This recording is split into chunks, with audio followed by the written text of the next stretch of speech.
कणकवली शहरातील वाढत्या अतिक्रमणाविरोधात नगरपंचायतने आक्रमक पवित्रा घेतला असून मुख्य अधिकारी गौरी पाटील यांनी स्वतः रस्त्यावर उतरून अतिक्रमण हटवा मोहिमेचं नेतृत्व केलं।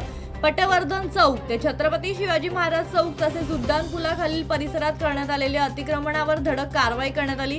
नगरपंचायतीच्या अतिक्रमण पथकाने बंद स्टॉल, अनधिकृत बांधकामे आणि वाहतुकीस अडथळा ठरणाऱ्या वस्तू हटवत काही साहित्य ट्रॅक्टरमध्ये भरून जप्त केले। शहरातील वाहतूक सुरळीत ठेवून आणि वाढता बकालपणा रोखणं हा या कारवाई मागील उद्देश असल्याचं मुख्य अधिकारी गौरी पाटील यांनी स्पष्ट केलं। नगरपंचायत कोणावरही अन्याय करणार नाही, मात्र शहराच्या विकासात अडथळा ठरणारी अतिक्रमणे अजिबात खपवून घेतली जाणार नाही असा स्पष्ट इशाराही त्यांनी यावेळी दिला।